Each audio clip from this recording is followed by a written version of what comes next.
La mère perverse narcissique. C'est la mer Noire. Non, la mère perverse narcissique. Dans cette vidéo, nous la découvrons et nous apprenons tout simplement à la reconnaître. Peut-être que vous avez une mère perverse narcissique. Dans cette vidéo, vous allez absolument tout savoir sur la psychologie de cette personne et surtout les incidences que cela a eu sur votre propre développement affectif et votre comportement avec tout simplement les autres êtres humains en général. Alors, je voudrais vous donner cette petite idée qui est quelque chose lié à la logique en début de vidéo, qui est de se dire, ok, peut-être que vous avez eu une mère perverse narcissique, votre mère est peut-être toxique, c'est peut-être une mauvaise personne, mais grâce à elle, vous êtes en vie. Donc, au fur et à mesure que vous allez découvrir cette vidéo, il est probable que si vous vous reconnaissiez, vous ayez de la colère envers votre mère. Vous vous dites, ah, ma mère, à cause d'elle, je suis trop ci, je suis trop ça, je fais pas ceci, je fais pas cela. Et quand je dis que vous lui devez la vie, je dis pas ça pour lui pardonner. Il n'y a pas vraiment de choses à pardonner à votre mère perverse narcissique. Si elle a été mauvaise avec vous, bon, bah, elle a été mauvaise, voilà, c'est pas bien. Mais si elle n'existait pas, vous n'existeriez pas non plus. Et honnêtement, je préfère être vivant avec une mère perverse narcissique que pas être vivant du tout. Donc, ce qui nous intéresse, c'est de comprendre surtout quelles sont les différentes incidences que son mauvais comportement a eu sur vous, parce que vous allez voir qu'une personne qui a eu une mère perverse narcissique ne se comporte pas comme monsieur ou madame tout le monde. Alors, déjà, il faut comprendre que la mère perverse narcissique, elle est insécurisante. Vous n'allez jamais construire votre confiance en vous et vous serez anxieux. Pourquoi ? Parce que cette mère perverse narcissique n'arrive pas... Déjà, il faut comprendre qu'elle n'a pas envie de vous donner confiance en vous parce que votre confiance en vous, c'est un petit peu comme si je disais, voilà, vous êtes un bateau et on vous remplit d'essence pour que vous puissiez aller voguer sur l'océan là où vous avez envie. Grosso modo, l'image, c'est de dire que voilà, vous êtes une personne et votre essence vous permet d'aller et venir sur cette planète de manière sociale, c'est-à-dire de rencontrer d'autres personnes. Ce qui se passe avec la mère perverse narcissique, c'est qu'elle n'a pas envie de vous mettre de l'essence à l'intérieur de vous parce qu'elle ne veut pas que vous alliez voir d'autres personnes. Elle veut vous garder pour elle. Donc, elle n'a aucun intérêt à construire votre confiance en vous. Elle est elle-même probablement assez anxieuse et donc, elle ne va pas vouloir que vous vous éloigniez d'elle. C'est une catastrophe parce que vous n'allez pas construire cette confiance, vous n'allez pas avoir le retour positif des autres qui vont vous dire c'est bon, tu es ok, moi je suis ok. Voilà, c'est ça qui se passe dans une relation quand on grandit avec les autres êtres humains, dans une relation saine, c'est que on apprend à se dire voilà, c'est bon, je suis une personne qui mérite l'amour des autres, je suis capable de rencontrer des nouvelles personnes, je suis capable d'aller vers les inconnus, etc. Et dans le cas d'une relation avec une maman perverse narcissique, il n'y aura pas cette sécurisation, je ne sais pas si on peut dire ce mot-là, mais en tout cas, il n'y aura pas cette espèce de chose qui va vous sécuriser. Et donc vous serez très aussi anxieux. Deuxième point, vous allez toujours placer le bonheur des autres avant le vôtre et les gens vont se servir de vous. Vous allez avoir cette espèce de automatisme à vous sacrifier pour les autres parce que votre mère perverse narcissique, en fait, elle a voulu se servir de vous dans le sens qu'elle vous a souvent énormément culpabilisé. Elle vous a dit voilà, à cause de toi je suis triste, à cause de toi je peux pas faire ci, à cause de toi je peux pas faire ça. Et donc quand un enfant il entend ça, il n'est pas bien en fait. Il se dit ah, mince, à cause de moi, ma maman elle a ses problèmes, etc. Et donc l'enfant il essaye de compenser ça. Il essaie de rendre heureux sa maman. Et le problème c'est que vous allez garder en vous cette espèce de croix que vous allez porter. Ok, comme le Christ qui porte sa croix, c'est pas spécialement agréable, ok, de porter comme ça une croix sur son dos. Je pense que ça l'embêtait plus qu'autre chose. Et ben vous, c'est pareil, vous portez des croix sur votre dos, vous vous sacrifiez pour les autres parce que vous avez cette culpabilité à l'intérieur de vous. Culpabilité, c'est quand on dit à quelqu'un qu'il est responsable de quelque chose, qu'il est responsable d'un mal généralement qui a été commis. Troisième point, elle peut se servir de vous, la mère perverse narcissique, comme un faire-valoir. C'est-à-dire que la mère perverse narcissique, elle va être là à vous utiliser comme un objet de fierté. Regardez comme mon enfant il est beau, regardez comme il est intelligent, etc. Regardez comme il est bien habillé. Le problème de ça, c'est que ça va vous habituer à obtenir cet amour complètement conditionnel. Je ne t'aimerai que si tu fais ce que je veux. C'est ce que votre maman... Normalement, il n'y a qu'une seule personne qui peut vous aimer inconditionnellement, c'est votre maman. Ok, elle vous aime même si vous arrêtez pas de faire caca dans vos couches, même si vous arrêtez pas de pleurer, etc. Normalement, c'est votre maman, elle vous aime, elle est là. Même si vous n'êtes pas très beau, elle vous dira t'es le plus bel enfant du monde. Même si vous n'êtes pas très intelligent, elle vous dira c'est toi le plus intelligent, etc. Votre maman, elle vous aime normalement. Ok. Dans le cas des mères perverses narcissiques, c'est vraiment un entraînement qui a été fait pour vous conditionner à donner la patte. Ok. Si vous donnez la patte, vous serez aimé. Sinon, vous serez rejeté. Ce qui est très très très très très douloureux quand on est enfant, et ce qui va donner à l'âge adulte des comportements du type « Ah, j'ai peur qu'on m'aime pas. J'ai peur qu'on m'aime pas, j'ai peur qu'on m'aime pas, j'ai peur qu'on m'aime pas. » Donc vous allez faire tout un tas d'efforts pour essayer de faire en sorte qu'on vous aime. Le problème souvent qui se passe, c'est que les gens qui ont peur de ne pas être aimés, quand ils vont se retrouver dans des situations, dans des relations normales, des relations saines où on les aime, ils vont se dire « Mais ça va faire comme un bug dans leur tête. Ils vont être en mode il y a un problème, c'est pas possible, il y a un truc qui va pas, cette personne même, enfin, il y a un truc qui se passe bizarrement dans les relations normales où vous êtes là en mode non, il y a un problème, il y a un problème. Et en fait, vous allez rencontrer des personnes perverses narcissiques, des personnes toxiques qui vont pas forcément vous aimer et vous allez essayer de leur plaire. Vous allez certainement vous reconnaître si vous avez eu une maman perverse narcissique dans le sens que plus tard, vous allez essayer de vous faire aimer par des personnes qui ne vous aiment pas forcément en retour, mais c'est comme ça, vous avez ce besoin de reconnaissance. Et vous avez un besoin de reconnaissance dirigé vers les personnes qui ne veulent pas plus que ça vous reconnaître. Et vous ignorez les personnes qui vous reconnaissent. Quatrième point, je l'ai dit. Non. Quatrième point, personne ne va vous comprendre car les gens aiment leur maman et non pas une maman toxique. Donc le problème qui va se passer, c'est que vous allez avoir une maman toxique et vous allez vouloir en parler avec les gens autour de vous, vos amis, vos collègues, je sais pas quoi, vos proches, n'importe, vos voisins, j'en sais rien à qui vous parlez. Vous allez leur dire, voilà, ma maman, elle est trop ci, elle est trop ça, machin. Et les gens vont vous dire cette phrase, cette réponse qui est normale, parce que eux, ils imaginent pas ce que vous vivez. Ils vont vous dire, mais tu sais, ta maman, elle a beaucoup fait d'efforts pour toi, c'est difficile d'être une maman, donc il faut que tu fasses des efforts toi aussi, et il faut que tu sois gentil avec elle, on n'a qu'une maman, etc. Vous savez tous les trucs qu'on dit, tous les trucs un petit peu bateaux qu'on va dire, qu'on va entendre. Et donc, ce qui se passe, c'est que vous allez culpabiliser encore plus et vous dire « Ah, c'est vrai, je suis un mauvais fils ou une mauvaise fille, je suis pas gentil avec ma maman. » Donc, il y a déjà une personne qui est pas sympa avec vous, c'est votre maman. Ça vous fait culpabiliser, ça vous rend triste. Vous essayez d'en parler aux gens autour de vous et ils vous disent « Non, fais encore plus d'efforts. » Donc vous allez faire encore plus d'efforts envers une personne qui fait pas d'efforts envers vous et vous devenez l'esclave de votre maman. En fait, je sais pas comment dire autrement cette vidéo que vous êtes l'esclave de votre maman à un moment. Et moi-même, j'ai souvent eu des relations difficiles avec ma maman parce que pour décrire facilement, ma maman est assez négligente de manière générale et je sais pas, elle fait pas attention en fait, elle se concentre pas, elle est dans son monde, ok, elle est dans son monde. Et je dirais que personnellement, ce qui m'a le plus fait mal, c'est cette espèce d'humiliation. Je sais pas, ma maman était humiliante dans le sens où elle me faisait sentir insécure en fait. Elle est pas du tout rassurante. Pas du tout. Ça veut pas dire que je l'aime pas, hein. Maman, si tu regardes cette vidéo, je t'aime bien quand même. Mais quand vous avez une maman qui ne vous sécurise pas, il faut savoir qu'après, pendant toute votre vie, vous allez vous poser des questions quant au fait qu'on vous aime ou pas. Vous allez avoir sans arrêt cette espèce d'attachement anxieux qui fait que vous n'êtes jamais rassuré dans les relations. Vous n'êtes jamais rassuré, vous vous dites « Ah, je suis en couple avec cette personne, elle va me quitter du jour au lendemain, elle va partir, etc. » Ce qui fait que vous vous accrochez aux gens et en fait, vous gonflez les gens, vous les étouffez. Donc, d'où ça vient? Moi, je le sais très bien, ma maman, c'était pas une maman parfaite parce qu'elle-même, elle n'a pas eu une maman parfaite. Je connais pas mon arrière-grand-mère, mais elle devait pas être parfaite non plus.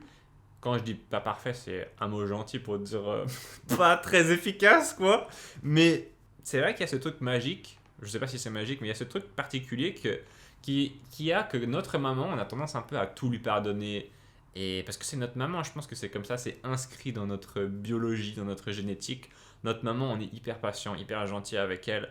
Et probablement qu'elle aussi, dans un certain sens, l'est avec nous. Mais certaines mamans n'ont pas autant de capacités que d'autres. Il y a des mamans qui sont meilleures que d'autres, il y a des mamans qui sont un petit peu légères quant à leurs capacités et qui refusent de se remettre en question. Pour moi, il est là le problème. C'est quand une personne n'est pas compétente et qu'elle refuse de se remettre en question. Et éventuellement, au bout d'un moment, les gens finissent par payer ils finissent par payer les conséquences de leurs actions. Et quand vous avez une maman qui s'occupe pas très bien de vous, bah vous avez des enfants qui viennent pas très souvent voir leur maman en retour. Donc, à un moment, c'est comme ça, hein. Ça s'équilibre. Le point suivant sur les mamans pervers narcissiques, c'est elles peuvent avoir un amour excessif pour elles-mêmes et une faible estime de soi chez leurs enfants. Donc, ce sont des mamans, comment dire, qui ont un peu de mal à prendre cet amour qu'elles ont d'elles-mêmes et à le donner à leurs enfants. C'est un petit peu comme si tout l'amour qu'elles avaient, il était auto-centré et il avait du mal à être donné à l'enfant. Et donc, on a des enfants qui peuvent être en grosse carence affective et qui plus tard vont être attirés par des personnes qui vont leur faire ce qu'on appelle du love bombing, c'est-à-dire que j'ai beaucoup de personnes en coaching qui me disent l'autre jour j'ai une personne qui m'a beaucoup touché en coaching. Donc, moi quand je fais des coachings je le cache beaucoup mais je suis assez émotionnel de base, je pense que je suis assez hypersensible.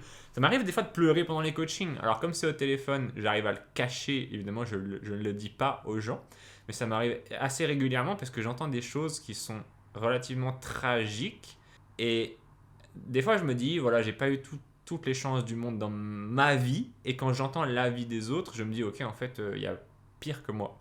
Et donc j'entendais l'autre fois une personne qui me disait voilà elle avait déjà été abandonnée par sa maman quand elle était petite, ensuite elle avait été adoptée par des personnes qui n'étaient pas saines non plus, donc double malchance.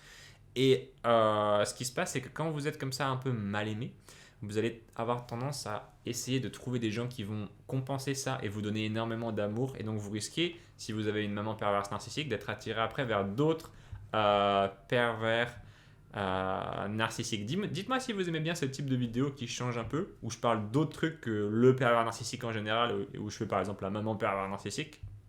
J'ai lu un de vos commentaires sur YouTube d'une personne qui demandait cette vidéo et je me suis dit bah, je vais la faire. Ça va faire plaisir à cette personne et sûrement ça va faire plaisir à d'autres personnes. Donc les mères pervers narcissiques, 6e point, peuvent être égoïstes, se concentrant sur leurs propres besoins et désirs au détriment des besoins de leurs enfants. 7e point, les mères narcissiques peuvent être critiques et blessantes envers leurs enfants, minimisant leurs réalisations et exagérant leurs erreurs. C'est là la base de l'insécurisation. Okay, c'est là la base de l'insécurisation. Et s'il y a des mamans perverses narcissiques qui regardent cette vidéo, on n'est pas là pour vous jeter la pierre. On est juste là pour se dire ok, tout le monde fait des erreurs. Tout le monde fait des erreurs dans la vie. L'important, c'est simplement d'en prendre conscience et de se dire ok, comment est-ce que je peux faire mieux.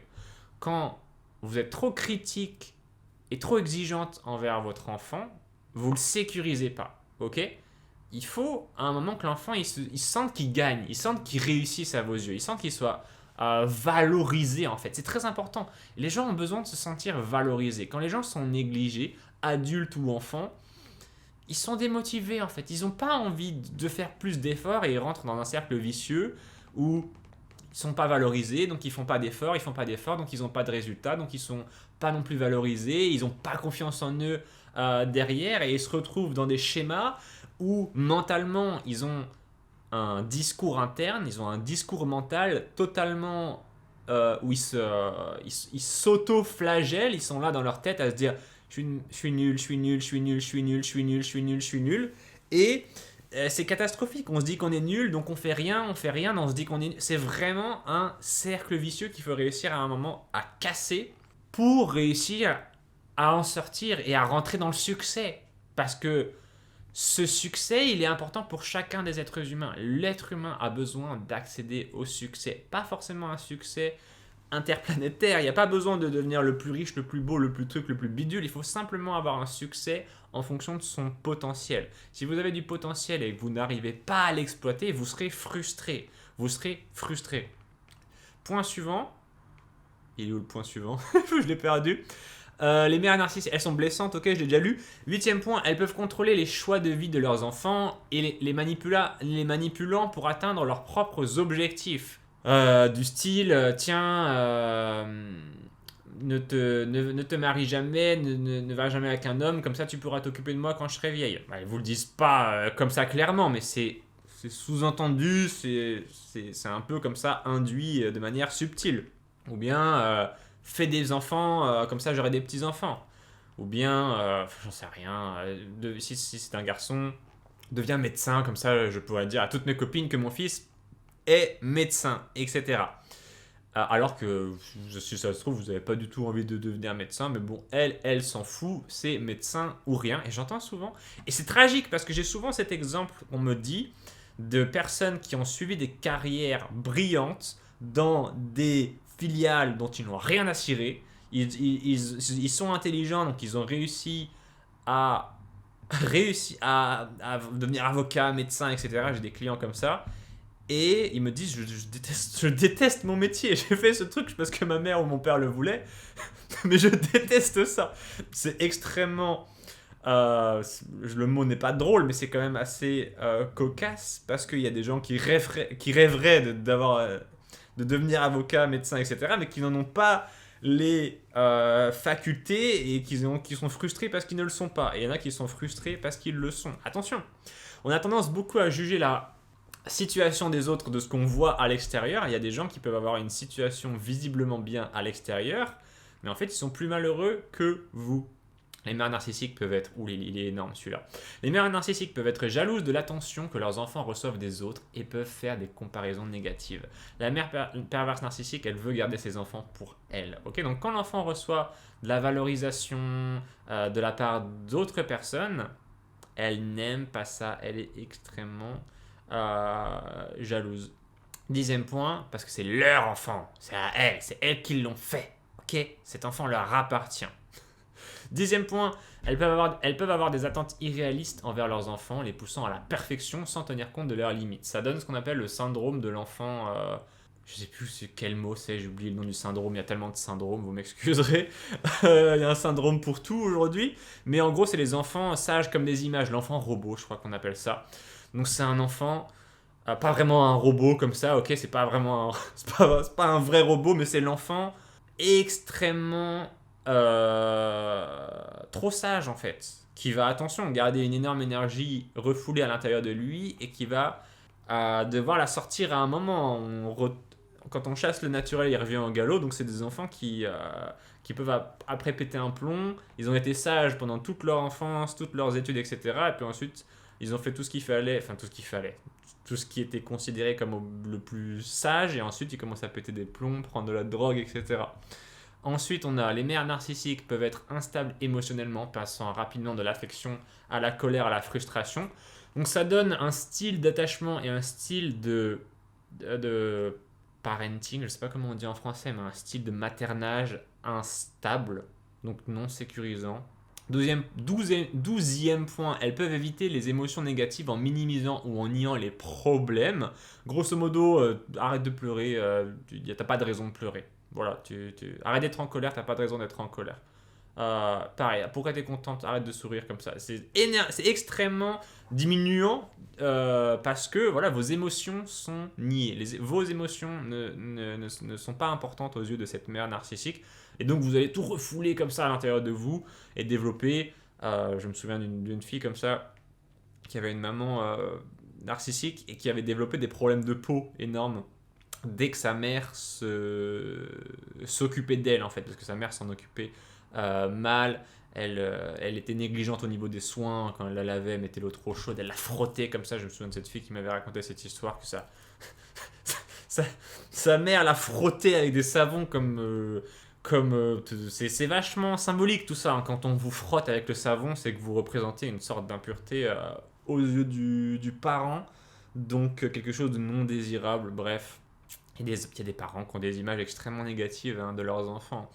Vous n'êtes pas obligé de rester coincé là-dedans. Et je dirais que mes parents n'avaient pas forcément une image très positive de moi et que j'ai réussi à la disrupter, cette image. Je ne sais pas comment on peut dire exactement, mais vous pouvez recréer une image positive de vous, même si on vous a donné une image négative à la base, en vous challengeant, en vous prouvant que vous êtes capable de réussir, en prouvant à travers vos réussites que vos parents avaient tort de ne pas croire en vous. Une des raisons pour lesquelles j'ai fait ces vidéos sur les pervers narcissiques, je vais vous dire la raison. J'ai jamais dit à personne cette raison pour laquelle je fais ces vidéos sur les pervers narcissiques. Autre que juste parce que je gagne de l'argent. Je pourrais gagner honnêtement plus d'argent ailleurs, mais j'adore faire ces vidéos. J'ai adoré et j'adore toujours me mettre à coacher les gens qui sont victimes des pervers narcissiques parce que j'ai eu des relations très difficiles avec mes parents. Et bon, déjà, quand j'ai découvert les vidéos sur les pervers narcissiques, j'ai trouvé ça génial et j'ai voulu faire pareil, mais mon père a toujours été très exigeant avec moi. Et quand j'ai fait ces vidéos sur les pervers narcissiques, au début, je disais, voilà, je fais ces vidéos parce que mon père est pervers narcissique et je veux... pour moi, c'est important de le dire. Et en fait, mon père m'a toujours un peu été très mon père a toujours été très exigeant envers moi et j'avais l'impression qu'il me volait un peu mes victoires. Il voulait que je réussisse parce que lui voulait réussir à travers moi. Et le truc, c'est que je m'étais toujours empêché de réussir parce que je ne voulais pas qu'il me vole mes victoires.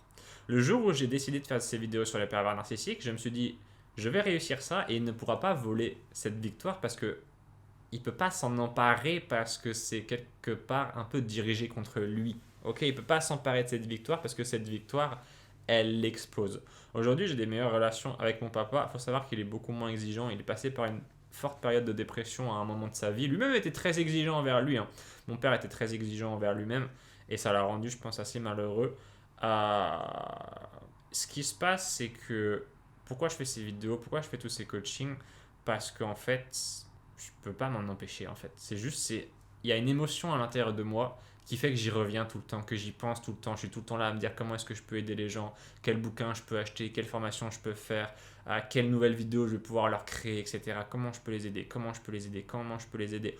Aussi parce que moi aussi, ça m'aide à travers ça en fait. La raison numéro un, c'est même pas pour l'argent, c'est même pas pour prouver aux gens que je peux réussir ou autre, c'est parce que à travers le fait de vouloir aider les gens, je me suis aidé moi-même et ça m'a fait un bien fou. Donc je voudrais vous remercier. On continue la vidéo, j'espère que cette petite aparté n'était pas trop longue dans notre épopée envers les critères sur la mère perverse narcissique. Donc on nous dit 14e point, l'impact de l'enfance avec une mère narcissique peut être durable et affecter la santé mentale et les relations futures des enfants. Ok ? Ce qui se passe, c'est que quand vous êtes insécurisé, vous l'êtes tout le temps. Vous avez toujours cette espèce de, on appelle ça un style d'attachement. Vous avez ce style d'attachement tout à fait anxieux. Vous avez peur de perdre les gens. Et cette anxiété, elle est généralement généralisée. Ok ? Vous avez peur que des malheurs vous arrivent de manière générale et vous ne prenez aucun risque. Donc, très embêtant.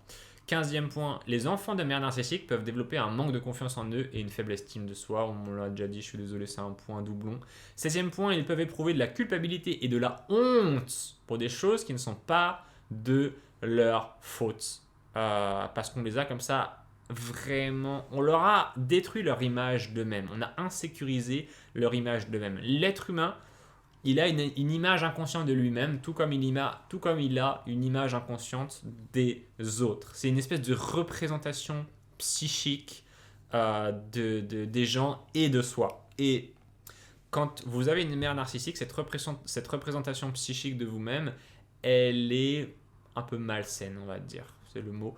18e point... les enfants peuvent être confrontés à un choix difficile entre plaire à leur mère ou suivre leur propre chemin. Alors ça c'est big, ça c'est énorme. Attention parce que ça crée énormément de ressentiment. Vous allez finir par détester votre mère si vous faites tout ce qu'il faut pour lui plaire. De manière générale, moi c'est un gros truc que j'ai eu dans ma vie qui m'a énormément aidé, c'est quand je me suis dit ok, j'en ai marre de faire plaisir aux gens, je vais me faire plaisir à moi.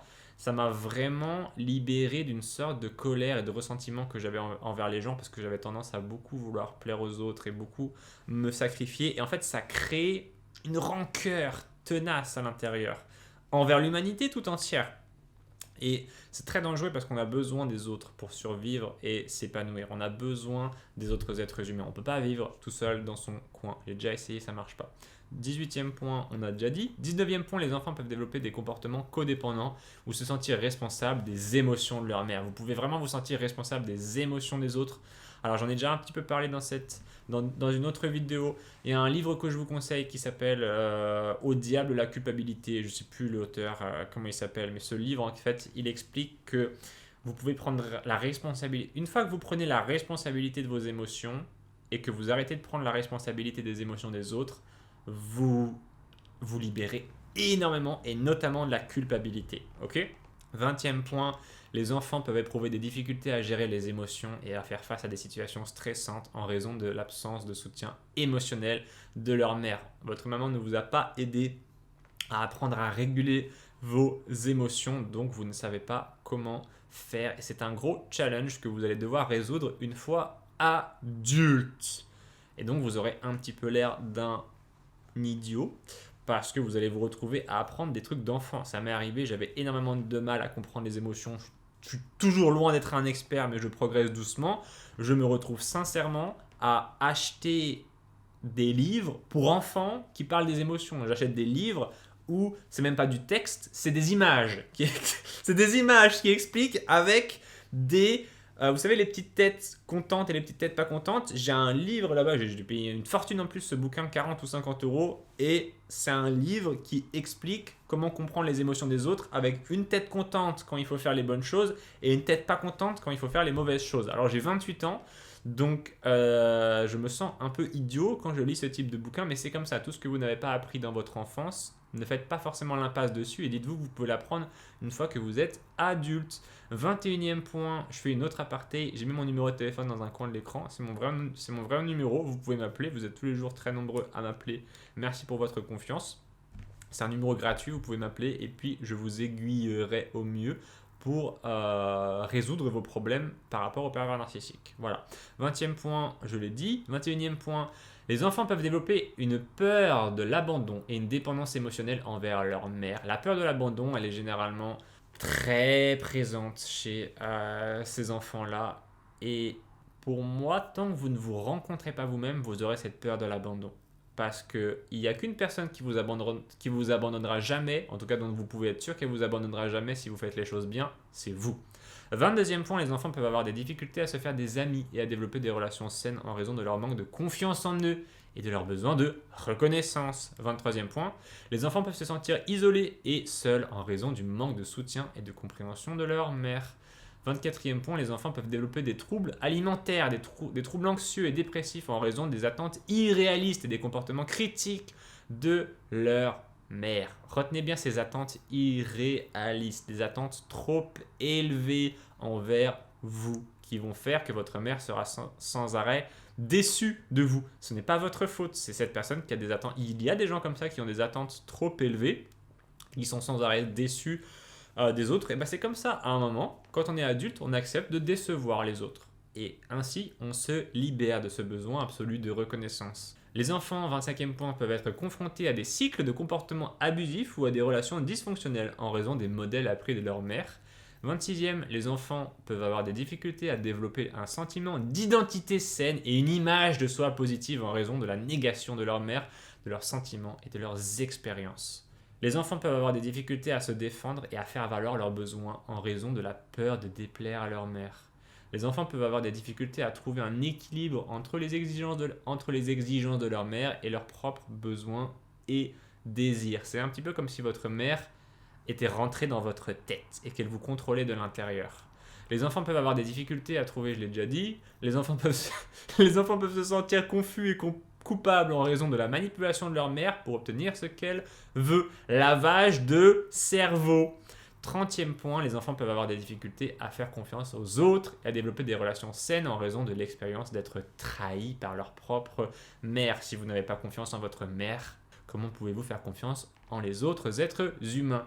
Le paradoxe énorme qu'il y a là-dedans, c'est que certaines personnes qui sont des inconnus absolus sont plus dignes de confiance que votre propre mère. Je voulais revenir aussi sur le mot lavage de cerveau. Les gens ne comprennent pas forcément toujours ce que ça veut dire. Bon, j'assume pas que vous êtes absolument débile et que vous croyez vraiment qu'on vous lave le cerveau comme ça, mais c'est une expression assez commune et les gens ne comprennent pas ce que c'est un lavage de cerveau.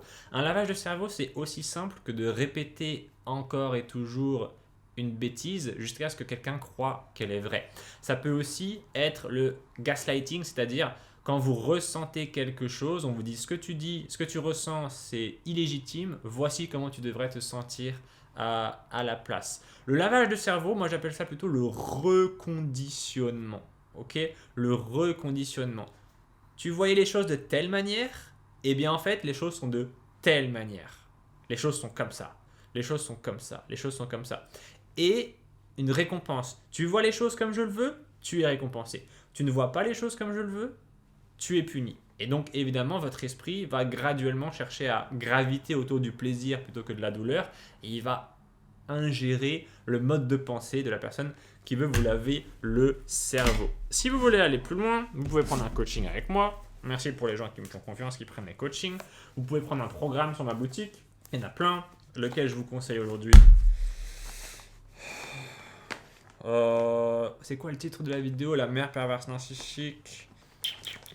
J'aime bien celui-là, les 12 piliers pour une vie sans pervers narcissique, parce qu'il vous apprend l'autonomie. Donc, pour moi, il est bien en cohérence avec cette vidéo. Il coûte seulement 1 euro sur la boutique. Et il est très bien. C'est pas parce qu'il coûte 1 euro qu'il est nul, c'est simplement que j'ai décidé que je voulais qu'un maximum de personnes puissent obtenir l'accès à ces programmes. Je me suis dit, je préfère que 100 personnes l'achètent à 1 euro qu'une personne l'achète à 100 euros. Même si je gagne la même chose, en réalité, j'ai aidé 100 personnes d'un côté et j'en ai aidé qu'une de l'autre. Moi, mon but, c'est d'aider un maximum de personnes possible. Donc, c'est la raison pour laquelle ils sont pas chers. Mais ne vous méprenez pas sur leur valeur. La valeur, elle est absolument énorme. Elle est absolument énorme. Moi, j'ai étudié pendant des années pour apprendre tout ça. J'ai dépensé des dizaines de milliers d'euros. J'ai voyagé dans différents pays pour apprendre des trucs. Ok, j'ai acheté des tonnes de formations. Il y a des personnes que j'ai payé 600 euros de l'heure. Il y a des personnes à qui j'ai filé 4 ou 5 000 euros juste pour passer un peu de temps avec eux et apprendre des trucs. Il y a des gens que j'ai dû aller voir traverser, l'océan pour aller rencontrer ces personnes. Et je me suis vraiment cassé les fesses pour apprendre tout ça. Et je suis très heureux de pouvoir vous l'offrir de manière accessible. Voilà les amis, prenez soin de vous. Ciao tout le monde.